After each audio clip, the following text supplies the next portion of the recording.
Bien, señores, estamos de vuelta y vamos a tener la compañía de Emigdio Galván, quien es el vicepresidente ejecutivo de COFENAGRO, la vida agrícola. Parecería que la agricultura tiene grandes desafíos en esta coyuntura de pandemia. Así es, para mí es un gran placer estar aquí con ustedes. Un gusto tenerte. Y sobre todo para darle una vocería a un sector que ustedes saben que ha sido olvidado. El sector agropecuario es el origen de nuestra nacionalidad. Los macheteros, ateros fueron los que nos dieron la independencia y eran fundamentalmente trabajadores de los predios agrícolas y ganaderos del este especialmente. Y pues los tabaqueros del Cibao nos dieron la identidad como país y sobre todo fueron los que encabezaron la restauración. Entonces la composición histórica de nuestro país ha sido a través de la agricultura, ha sido la actividad más importante, el origen de grandes riquezas en la historia dominicana. Sin embargo, la verdad es que con el desarrollo de otros sectores, la diversificación económica, es un sector que una parte de la sociedad o gran parte lo vio como atrasado, como un sector que no representaba, digamos, futuro para el país en términos de su ingreso. Sin embargo, la realidad es que la mayor parte de los pueblos del país, de los pequeños municipios, de los municipios del país, Han vivido históricamente de la agricultura. y siguen viviendo la agricultura. Sin embargo, es uno de los sectores que ha sido atendido con prioridad por el actual gobierno, que desde que tuvo sus primeros días anunció la distribución de 5.000 millones de pesos con préstamos a través del Banco Agrícola con tasa cero, lo cual es una facilidad importante. ¿Cómo ha ido eso fluyendo? Incluso la misma visita sorpresa parecería estar orientado a... Que ya no son sorpresa. Ya no son sorpresas. Las que eran sorpresas. Nunca, porque ese era un nombre inapropiado, porque ahí no había nada de sorpresa, eso era muy bien planificado. Sí, era sorpresa para los medios. Bueno, para los medios no era de esa, no existía la noticia. Ya. Bueno, el hecho cierto es que es un hecho sin precedente el tema de los 5.000 millones de pesos a tasa cero. No había ocurrido desde el año 1945 en que se funda el Banco Agrícola de la República Dominicana, fundado durante la dictadura de Trujillo con una visión muy clara del apoyo que necesita el sector agropecuario.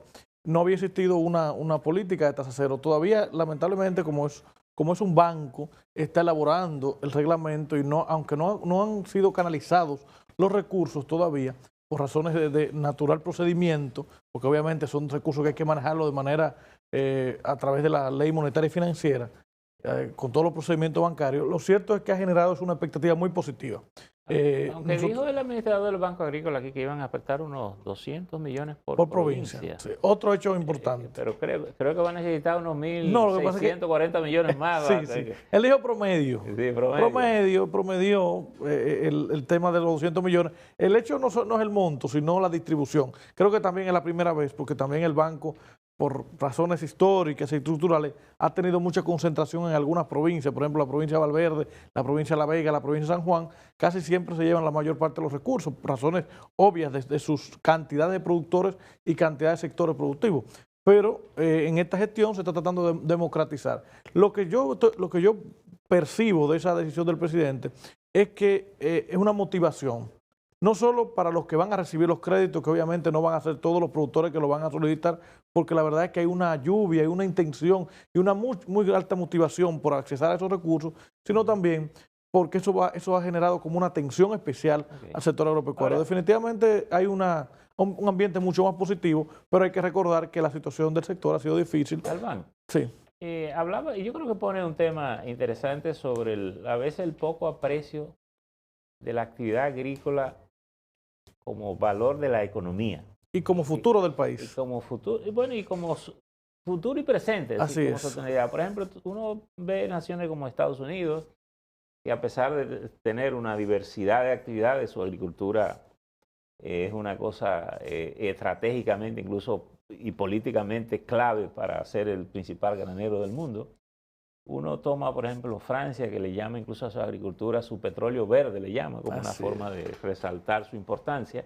¿Qué nos falta a nosotros para...? Realmente tú has puesto los mejores ejemplos. O sea, la Unión Europea, a través de la política agraria común, desde la Segunda Guerra Mundial, ha hecho una inversión y una atención especial a la agricultura, y realmente los Estados Unidos, a través de la Farm Bill, que es una ley que renuevan cada 4 años, establece una serie de beneficios a los agricultores con el objetivo fundamentalmente de garantizar la cohesión social y la cohesión territorial, algo que nosotros como dominicanos hemos ido de una u otra manera afectando o lacerando, y todos sabemos lo que está ocurriendo en los campos dominicanos que están siendo despoblados de personal dominicano y siendo poblados por personal extranjero, por ciudadanos extranjeros. Nosotros como país necesitamos recuperar el entramado de políticas que tuvimos en un momento, porque de verdad, con la creación de instituciones en los años 60 y 70, que se creó el INESPRE, que se creó el Instituto Agrario Dominicano, que se fortaleció el Banco Agrícola, que el Instituto de Recursos Hidráulicos construyó una serie de presas y de canales de riego, pues definitivamente se vivió, y obviamente la reforma agraria, un momento de mucha, vamos a decir, empuje para el sector agropecuario, llegando a tener grandes niveles de mecanización, llegando a tener grandes niveles de inversión.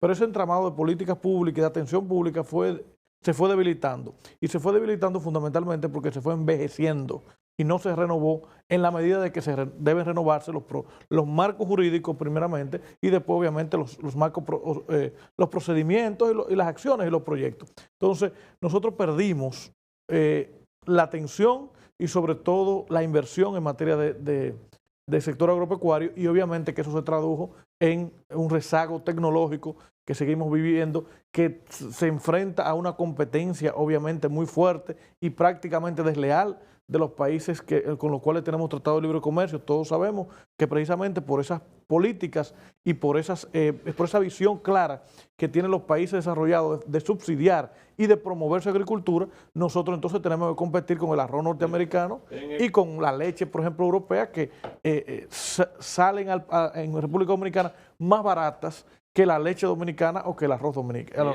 El libre comercio sin duda es una competencia donde tiene que resaltarse el apoyo del Estado a sus productores, pero también tiene mucho que ver con la planificación y el trabajo local.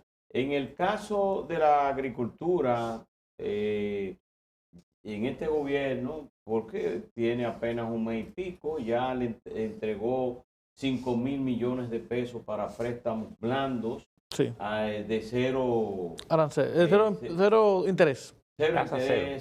Tasa cero, pero también hay otros que es a 8%. Sí, el mismo Banco Agrícola siempre, sí, desde el año 16 más o menos está a 8%. Pero ¿cuál es, usted ha tenido trabas para poder accesar a eso? No, los créditos van a comenzar a fluir tan pronto se termine el reglamento que se está elaborando, se está planificando cómo se va a distribuir, y eso obviamente que va a fluir. Lo que tiene que tener claro es que la cantidad de préstamos no va a ser suficiente para la cantidad de gente que lo va a demandar, porque obviamente está teniéndose un gran interés en este tema, pero lo más importante yo no lo situaría en el monto, sino en la motivación y en la intención que tienen los productores de recuperarse, porque vivieron momentos muy difíciles, o están viviendo momentos muy difíciles. ¿Tienen ustedes idea entonces de cuánto dinero se necesitaría en una estrategia? Por ejemplo, el gobierno ha dado 5.000 millones. Hace mucho tiempo. Si lo miráramos en retomar la agricultura como un elemento central, ¿de cuánto dinero estaríamos nosotros hemos planteado hablando?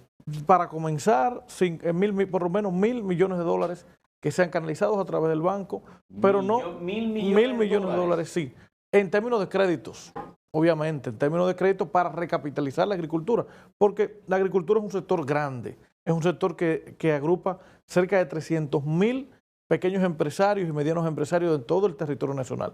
No hay un municipio del país, un distrito municipal, e incluso hasta la ciudad de Santo Domingo, con nuestras altas torres, con nuestros grandes elevados, hay una gran cantidad de productores agropecuarios. Entonces, estamos hablando de una necesidad de crédito importante, de acuerdo también a su aporte. Nosotros una aportamos. Inversión de ese tamaño, como que supone un plan estratégico de saber qué vamos a hacer con la agricultura. Por ejemplo, visión. Una de las cosas que llama la atención es que aquí las universidades y los centros de formación cerraron. Aquí no preparamos gente para la agricultura. Todavía nos queda la Universidad Autónoma de Santo Domingo, pero, bueno, pero eso menos que antes. Creo que se inscriben 3 o 4 en el año por facultad, es decir, porque no hay motivación. Incluso hay sectores como los productores de banano, que es un recurso incluso de exportación. El principal producto de exportación de la República Dominicana. De la República Dominicana. Después del tabaco. Que muchos hijos ya no quieren hacer lo que hacen los padres. Entonces ahí hay un problema incluso hasta de sucesión generacional. ¿Cómo lo debemos resolver? Lo que tú estás planteando es muy claro.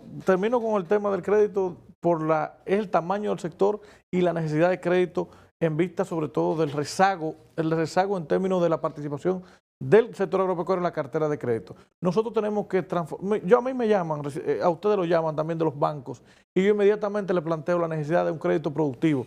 Y los bancos no parecen interesados en crédito productivo, parecen mucho más interesados en créditos comerciales. Bueno, hay un riesgo inherente de la actividad agrícola que siempre es reconocido, particularmente en un país huracanado. Sí, obviamente, claro, hay riesgos. De hecho, por eso tienen una institución especializada en el tema, mucho más cercana y que comprende mucho mejor el riesgo inherente del sector. Totalmente de acuerdo, pero de una u otra forma tenemos que tratar de canalizar los recursos del país, tanto los que están en las bancas privadas como los que están en la banca pública, hacia la producción, que es la que genera empleo y la que genera riqueza en el país. Es un tema que podemos después discutir y nosotros, bueno, lo que estamos planteando es que se aumente la participación del sector agropecuario, que es un 2% de la cartera de crédito nacional del país. Y obviamente que nosotros aportando un 5.6% del PIB, con el sector agroindustrial llegamos a aportar un 10%, pues tenemos una necesidad mucho mayor. Pero en cuanto a Pero, por ejemplo, hay renglones específicos,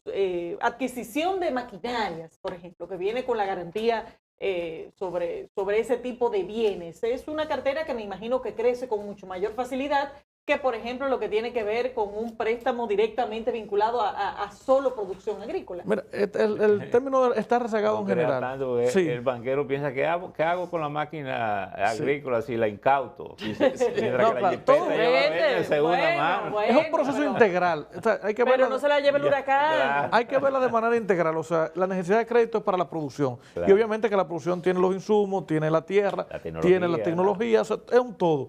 Y no podemos tener una cosa y no tener lo otro, porque tú puedes tener el tractor, pero si no tienes la semilla, pues obviamente que no vas a poder sembrar un producto de calidad, ni cosechar, ni tener rentabilidad. Y obviamente hay un problema grave también, la comercialización, porque es nuestro principal problema. República Dominicana, y la gente a veces no lo valora, es un país altamente productivo. O sea, nosotros podemos producir cantidades inmensas, exportamos, tenemos una gran exportación, somos número 1 en el mundo en muchos productos, pero obviamente lo que nos falta un poco es regular la comercialización. Pero para hablar de lo que tú planteas de la visión, evidentemente que una vez recuperado el entramado de políticas públicas, la atención del sector público a la agricultura, que estamos planteando que se recupere y que esperamos que se recupere, y que pasa mucho por renovar estas instituciones y por renovar el marco legal, que es un marco legal, miren, el Banco Agrícola del 1945, la misma ley, pero no solo el Banco Agrícola, el Instituto Agrario Dominicano de 1962, la misma ley, el INESPRE de 1968, la misma ley, no están a la altura del momento actual, eso lo sabe todo el mundo,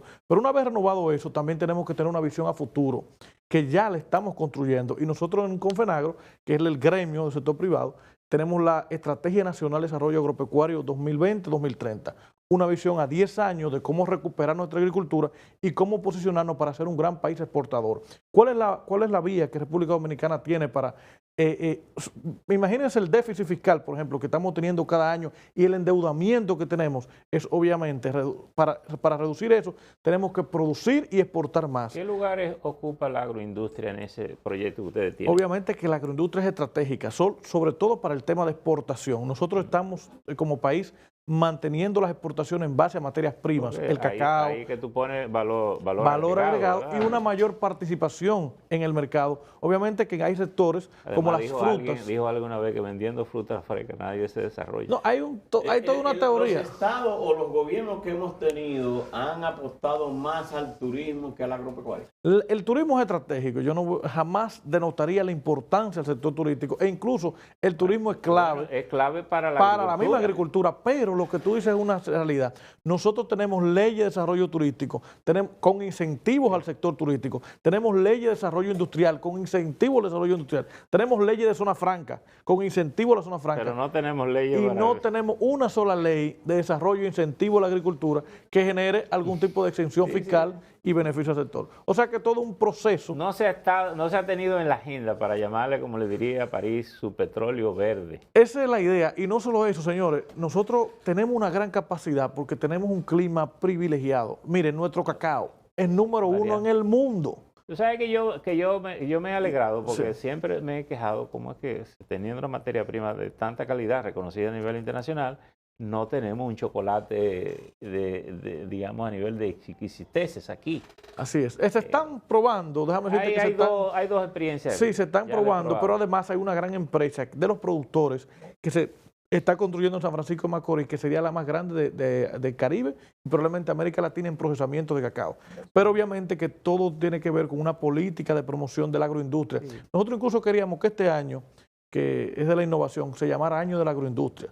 ¿Por qué? Porque donde estamos más débiles en términos de la producción agropecuaria, porque nosotros producimos de todo. Este es un país que produce desde fresa, siendo un país tropical, desde fresa hasta mango. Y obviamente que en la ganadería somos también muy, muy importantes. Que tenemos un clima variado. Un clima variado y una cultura productiva, que se nos ha ido perdiendo, la verdad, porque el tema del relevo generacional que tú planteas es un tema vital y sobre todo tiene que ver con la rentabilidad. Porque al ser una actividad poco rentable, la agricultura en general, entonces los jóvenes se orientan a actividades más rentables y a veces hasta un poco más cómodas, porque la actividad agrícola es una actividad muy difícil que requiere mucho. El sistema educativo te educa para que te vayas del campo. También, exacto. Es toda una cuestión cultural, una visión cultural, pero tenemos expectativas con este gobierno muy positivas. Esa medida de los 5.000 millones genera mucho entusiasmo en el sector y lo que se requiere entonces es dar los pasos de continuidad como se están dando con el sector turístico, que vemos con muy buenos ojos también con el sector agropecuario. Muchísimas gracias. Gracias por estar y la verdad que me siento muy confiado porque tú eres un hombre joven, bien formado, entusiasmado con un sector que los jóvenes lo que hacen es que emigran y me alegra verte. Así es, muchísimas gracias y gracias a ustedes por permitirme ser vocero de mi sector y de los miles de dominicanos que viven del campo. Gracias, Emilio. Señores, vamos a una pausa y ya volvemos.